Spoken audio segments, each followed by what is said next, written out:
Has the rebranding gone too far?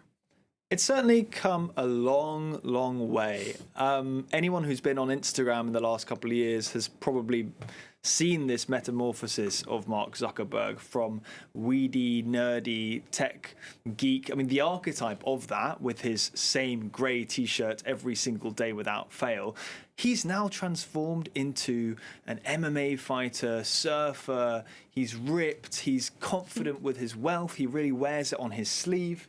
You can see here him in just how ripped I mean.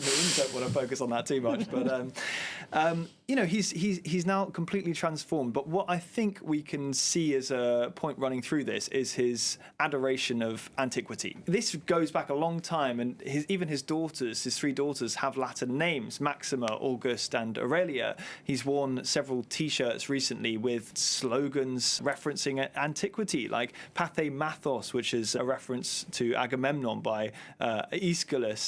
He's even got his wife a giant statue, saying that he needed to revive the Roman tradition of getting your wife giant statues. And even down to his haircut. I mean, his previous one was supposedly inspired by Augustus Caesar, and now the internet, as you can see here, is a pretty striking resemblance. And now the internet's joking that his new do is more like Alexander the Great. Were these great leaders alive today? I'm not sure they were going to do a single with T-Pain, let alone a couple of little John's Get Low with certain visceral lyrics, references to sweat dripping in places that you don't want to think about. So if you want to hear Zuck singing that, then please go look it up on Spotify yourself. And to be honest, journalists worldwide have been ripping into it. So I'm going to let him have this one. Honestly, after T-Pain was done auto-tuning his voice, he doesn't sound too bad in it. No matter how relaxed he may appear to be in these images with his gold chains, his emperor haircuts, there's clearly some reasons to worry at Meta. Yeah, that's €798 million fine, which has just been slapped on Meta this week by the European Commission, their first antitrust fine against Meta. That was because they linked their social network, Facebook, with Facebook Marketplace, a classified ads business which allowed people to buy and sell products to each other. The Commission says this was unfair. Meta says it will comply, but it will appeal. And earlier in the week, Meta rolled back an option for advertising, allowing European users to get less personalized ads for free. That's in response to the Digital Markets Act, a piece of digital regulation here in the EU. Over in the US, the Federal Trade Commission can continue its lawsuit against Meta, where it alleges that it's a monopoly and unfairly bought up WhatsApp and Instagram. A judge has ruled this could continue, which might even end up leading in the breakup of Meta. Obviously disastrous for them.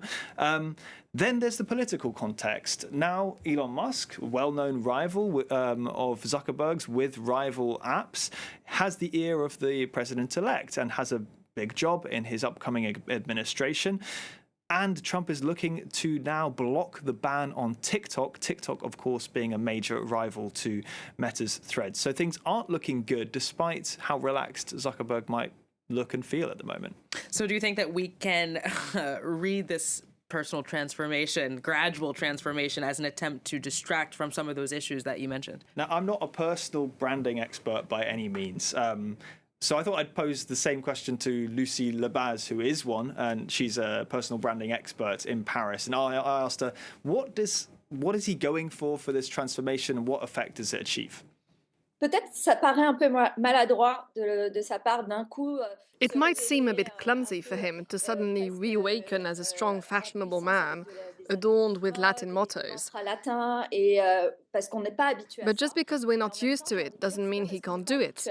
Qu'on n'a pas le droit de le faire. Je pense que c'est aussi quelqu'un qui, à la base, est un innovateur. Ultimately, he's an innovator. So even if he was viewed as an introvert, we all evolve. He's both reinventing himself and putting a new face on Meta, which was gathering dust and beset by scandals.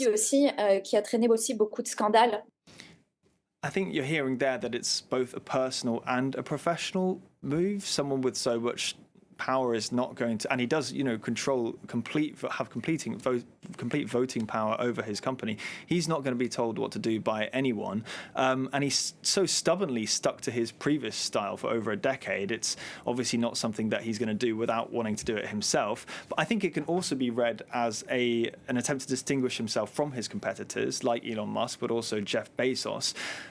But I think you can still see a common theme throughout these men at the moment, and that's a move towards a kind of more hyper-masculine persona. We certainly see that with Elon Musk and Jeff Bezos.